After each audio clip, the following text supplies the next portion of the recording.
Este título está narrado con Virtual Voice, una narración para audiolibros generada por ordenador.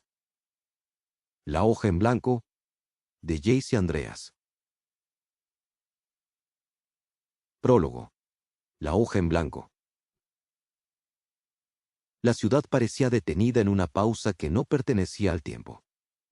El aire se había espesado como si los segundos estuvieran suspendidos en una miel invisible. En las esquinas, la luz del atardecer pintaba los edificios con un tono ambarino que convertía lo cotidiano en misterio. Y las sombras se alargaban como pensamientos sin concluir. El viento soplaba con insistencia, pero no era un viento frío ni violento. Era un viento curioso, juguetón, con una especie de propósito invisible. Parecía buscar algo entre callejones y avenidas, como si recordara un lugar donde debía entregar un mensaje olvidado.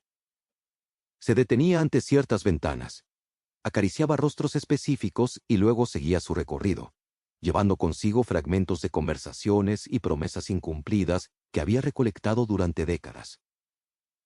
Las hojas secas danzaban sobre las aceras como si obedecieran una coreografía olvidada.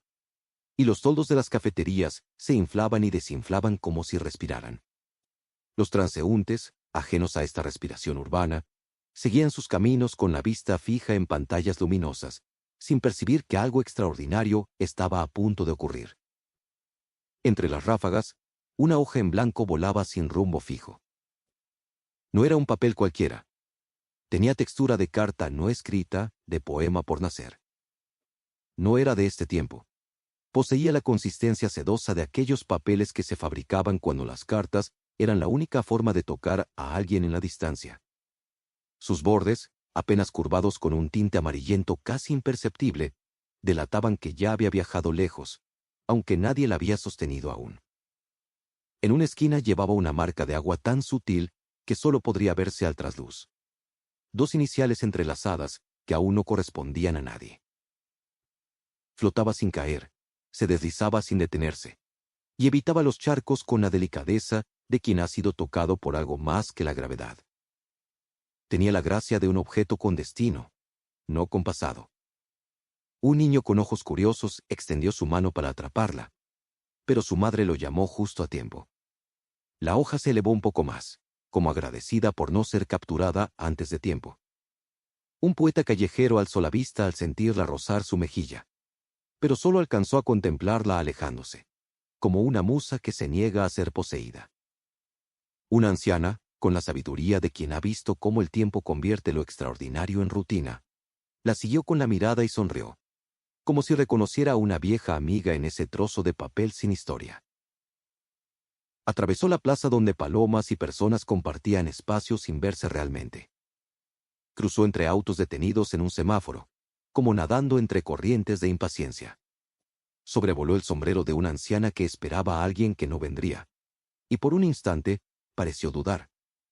Pero entonces el viento cambió ligeramente de dirección, como si hubiera recordado su propósito, y la hoja giró una última vez antes de colarse por la ventanilla trasera de un taxi vacío que acababa de detenerse.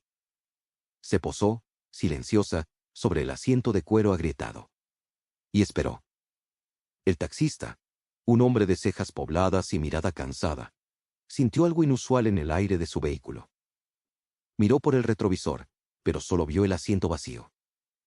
Sin embargo, tuvo la extraña sensación de que llevaba algo más que un simple automóvil, como si de pronto su taxi se hubiera convertido en vehículo de algo indefinible. Sacudió la cabeza y volvió a concentrarse en la calle. A varias cuadras, Abril Andrade forcejeaba con el cierre de su bolso. Su cuaderno de tapas gastadas no entraba, como si se resistiera a quedarse en silencio. Las páginas parecían hincharse con intención propia, negándose a ser confinadas. Llevaba 3 semanas intentando escribir algo que valiera la pena, pero solo había logrado llenar márgenes con garabatos y tachones. El bloqueo creativo se había instalado en ella como un huésped no invitado que se niega a marcharse. Bajo el brazo, llevaba una carpeta doblada con las pruebas de un libro que nunca aprobaría y un paraguas vuelto hacia afuera, inútil, que el viento había destrozado como una metáfora cruel de sus proyectos literarios. Sus dedos estaban manchados de tinta, no por